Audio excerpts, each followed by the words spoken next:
Thanks for watching India Today Mission 2024. I'm Nabila Jamal. Let me start with the top headlines. Jharkhand Chief Minister Hemant Soren missing as ED probe into coal mining scam intensifies. Enforcement Directorate sources say Soren untraceable since last night.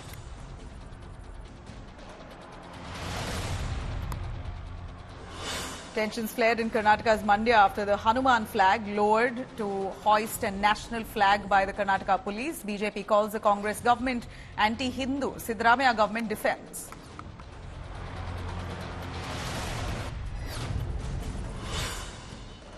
And one nation, one law, and the big CAA debate reignites. As we see Union Mantri claiming CAA will be implemented in India in the next 7 days' time. Uttarakhand Chief Minister, meanwhile, vows that Uniform Civil Code will be in their state implemented soon.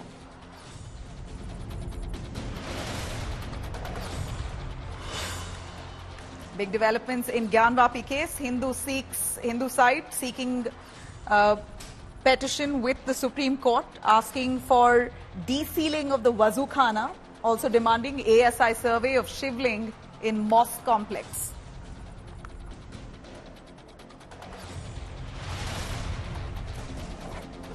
Chief of Army Staff General Manoj Pandey tells India Today that LAC border situation is currently under control but sensitive, says the military.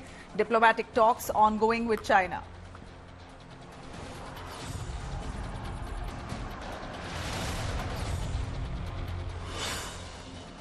And massive setback for India ahead of the second test. All-rounder Ravindra Jadeja and batter KL Rahul have been ruled out for the Vizag test due to injury concerns.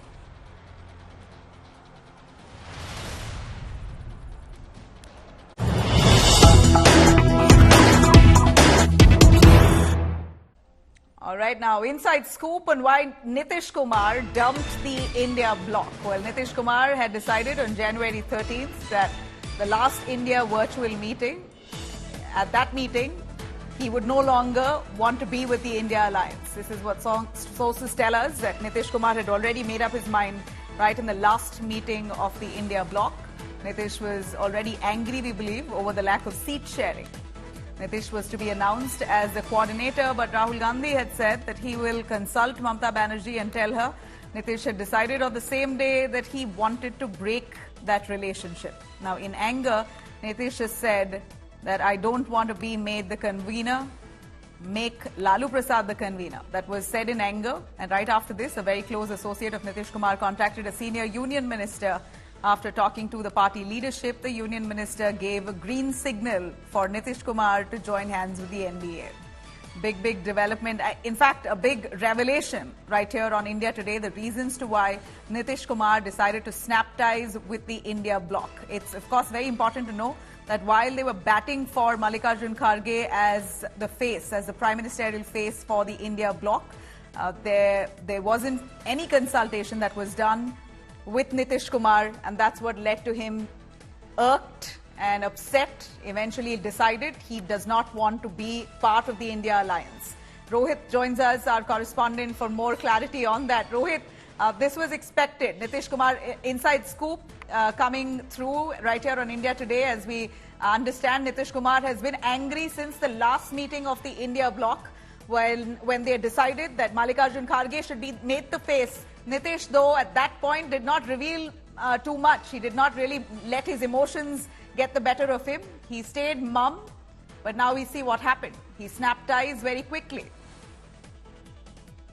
Yes, that is very obvious. It is not that it's only on 13th of January that Nitish Kumar realized that he was not going to be made the convener, because for a very long time we have been seeing that there was already a delay. First meeting, second meeting, the third meeting, every meeting there was discussions being held that Nitish Kumar could be made the convener, but that did not happen. And on 13th of January, in that virtual meeting, finally, it was almost sure that Nitish Kumar will not be made the convener, and that is why, though it was offered by the Congress for him to become the convener, but he was very upset by then, and he in angst told that why don't you make Lalu Prasad the convener? So it means that by 13th of January, Nitish had decided that he doesn't want to be a part of the India bloc anymore, and that is why he contacted the BJP, and then all the script was written on how he will now jump the ship from Gadbandhan to NDA, and that is what has happened 15 days later. Now he's back in the NDA camp, and obviously he was being sidelined in the India alliance, that is for sure, because remember, he was the Sutradhar of that alliance, and being a Sutradhar of the alliance, he got nothing in hand. Even after 6-7 months, he had nothing in hand. Neither was he made a convener. Well, like you rightly said, he really had nothing in hand.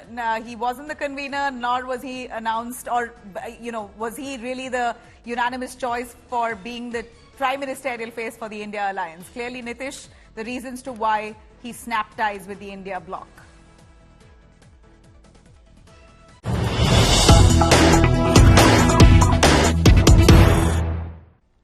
All right. Meanwhile, a few more alliance partners of the India bloc there up in arms and firing at the Congress party. Now you have Abhishek Banerjee slamming the Congress. TMC says Bengal Congress chief challenging Mamta. Adhir strengthening BJP's hand in Bengal. The Congress is delaying seat-sharing formula for a reason.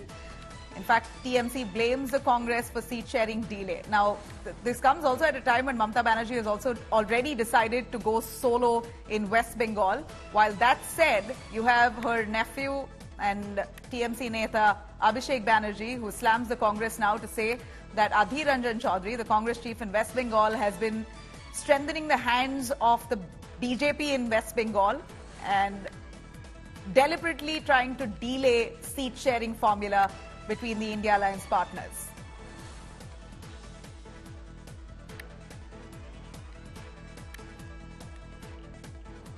Now, amid the ongoing tussle between the Congress and TMC in Bengal, Congress has taken a jibe at Mamta Banerjee's government. The Congress says that TMC has tried enough to tear the Congress posters in Siliguri, but despite all the attics by the TMC, Congress still got support from the ground from the people of West Bengal. This is what Congress's leader, Jairam Ramesh, has said. This now comes as an apparent, very clear rift between the other India bloc allies, the TMC and the Congress at this one. Let's have a look.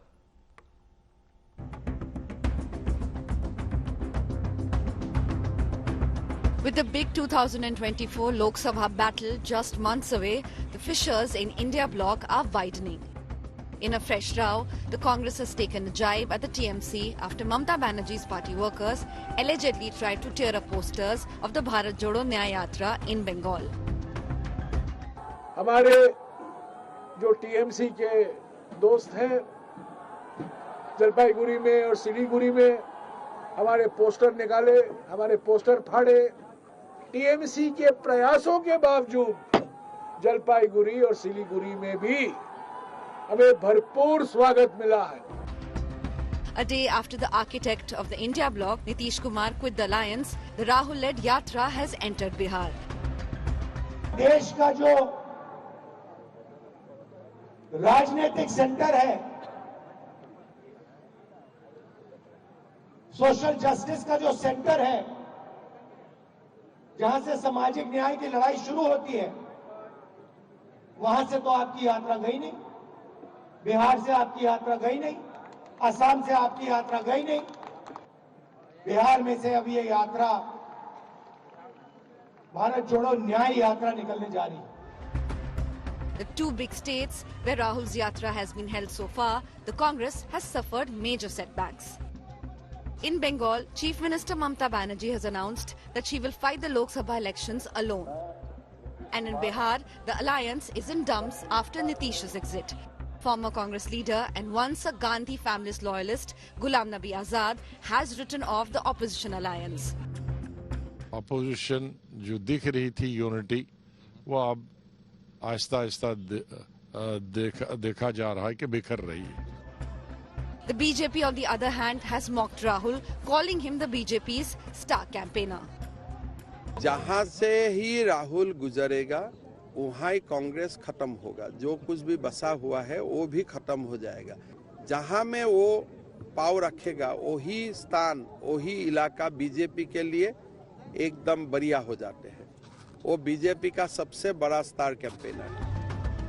Rahul Gandhi's Bharat Jodo Nyay Yatra, while it attracts crowds, is no guarantee for a vote swing in his party's favor. And now with the opposition unity projects in tatters, the Congress faces an even more tough battle ahead. Bureau Report, India Today. All right, I'm cutting across to Ritik Mondal, joining us live, our correspondent from West Bengal. Ritik, go on. Why Mamata Banerjee has decided to go solo in West Bengal? Then what's Abhishek Banerjee talking about? He's still awaiting for a seat-sharing formula for the Congress to come around as he takes a jibe at the Congress party. What are Abhishek Banerjee's expectations at this point? So days after Mamata Banerjee decided to, walk alone, took the Ekla Cholo Re Niti for Bengal as per the elections is coming ahead, it is another jolt for India Alliance. The man too of the Trinamool Congress Party, the member of Parliament, Abhishek Banerjee, the nephew of Mamata Banerjee, stated categorically just a while back from now that he blamed the Adhir Ranjan Chaudhary, who is the PCC president over here, for ruining the possibilities of any alliance between Congress and Trinamool Congress in the land of Bengal. He blamed that time and again how Adhir Ranjan Chaudhary supported Bharatiya Janata Party and attacked Trinamool Congress, be it at the time of ED raids at TMC's leader house, or the way Adhir Ranjan Chaudhary used to attack Mamata Banerjee. This is the possibility which was ruined by the party leaders, and there was a huge delay of to decide the seat-sharing factors between two parties in Bengal, which is why Abhishek's comments comes days after Mamata's reaction, and it's made it clear that it is going to be a big face-off between Congress party and Trinamool Congress, as you have Jairam Ramesh, and at a time when Rahul Gandhi is touring in Bengal, his Bharat Jodo Nyaya Yatra is hovering over the Bengal, and we can see that every day in and day out, TMC leaders and Congress leaders are locking ahead over the thing. No, it's clear. It's clear that there is a lack of coordination, and that's what we see right out in the open. After Nitish Kumar parts ways, you have Mamata Banerjee now firing salvos one after the other at the Congress party. A few months, barely, not even 2 months ahead of elections. Thanks very much, Ritik, for joining us on that. Now, here we're looking at ED summons or ED investigation into Jharkhand Chief Minister Hemant Soren that now deepens. As we see, the ED team has knocked at the doors of Hemant Soren but found that he's missing. This morning, 7 a.m., ED teams landed up at his Delhi residence, but he wasn't to be found. In fact, Hemant Soren is currently under investigation for money laundering related case. In fact, a mining scam where he's being charged, or rather suspected of money laundering. ED sources say that they have summoned Hemant Soren even previously, but it doesn't seem like he has cooperated the way he should. And right this morning when they landed up at his door, he's missing and incommunicado since. ED sources have spoken to India Today. In fact, Hemant Soren is not in his Delhi home, and that's what the ED officers have confirmed, that they landed up. He was in his house until midnight, but when they landed up at his home at 7 a.m., he was gone. ED team is yet to find out the current location of where Hemant Soren is. In fact, Hemant Soren has skipped at least 9 ED summons so far. The BJP has hit out at the Jharkhand Chief Minister, saying that he should be declared a fugitive. BJP MP Nishikant Dubey has said Soren's security officer should also be fired. CM is not responding today, he has to respond tomorrow. That I am always stressing on one thing, that what is the action taken by the law enforcing force. As a true citizen, we must obey to it. Sir, how is Raj Bhavan watching the law and order situation, the present ongoing in Jharkhand? The law and order situation is not very satisfactory. That I have expressed this too many times. The action has to be taken. All right, cutting to Shreya Chatterjee for more on that. Shreya, for a chief minister to go missing, for him to turn incommunicado, no contact whatsoever. His current location is still unknown. He's handling an entire state. And the man, we understand, has skipped summons 9 times, but here he is literally on the run. Navila, if I could just put a light on what exactly transpired since morning today. Now, Hemant Soren had received his ninth summon, which was by the Enforcement Directorate, asking him to respond that whether he will be appearing before the agency on the 29th of January or the 31st of January. Now, Hemant Soren was in the national capital since Saturday night, and what we are being told that he was here to look at what are his legal options. Now, today morning at 7 a.m., there are 3 different locations in the national capital linked to the JMM. At all these 3 locations, the ED team reaches. What we are learning from our ED sources that this is a search based on a fresh input that they have received, and because Hemant Soren was in the national capital, the ED team wanted to apprise him of this fresh evidence. However, they could not find him. So this is something that the ED source is maintaining. Now, if you talk about the JMM, they are saying that Hemant Soren has very categorically written in response to what the ED asked for. He said that he will be appearing before the agency on the 31st, which also happened only after we saw the ED action today morning. In the letter, Hemant Soren suggested that in the previous a meeting between him and the Enforcement Directorate, he was questioned for almost 7 hours. There were 17 to 18 questions posed at him. Most of them, he is saying, is a fishing and roving inquiry. They were mostly asking about assets and land possessions relating to the case, which he's snubbing categorically, suggesting that this is nothing but a fishing and roving inquiry, and he will be appearing before the agency on the 31st of January at 1 p.m. in his residence. So this is what has transpired, and amidst that, we've also seen the political play out, especially from the BJP, who have termed Hemant Soren as absconding in the current scenario. Well, thanks very much, Shreya, for joining us on that. Hemant Soren has assured the 31st of January he will show up at his will. We will continue tracking that, but on the other hand, we're looking at a big announcement coming in by the Uttarakhand government. Uttarakhand Chief Minister Pushkar Singh Dhami has said that the draft for the Uniform Civil Code will be submitted on February 2nd.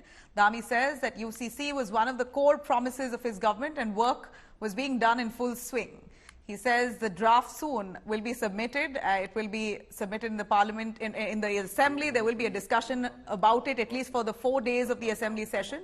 The government will table it, and it's likely that they will see the passage of that bill as well. UCC panel was constituted on 27th of May 2022. After receiving public suggestions, the committee has now prepared a draft. UCC हमारा इस विधानसभा का जो चुनाव 2022 में उत्तराखंड का था, उसमें हमारा संकल्प था। देवभूमि उत्तराखंड की देवतुल्य जनता के सामने हमने ये अपना संकल्प रखा। उस संकल्प को पूरा करने के लिए देवभूमि की जनता ने हमको आशीर्वाद दिया, सरकार में आने का मौका दिया, और हमने ड्राफ्ट बनाने के लिए कमेटी का गठन किया। जस्टिस रंजना प्रकाश देसाई जी की अध्यक्षता में कमेटी बनी।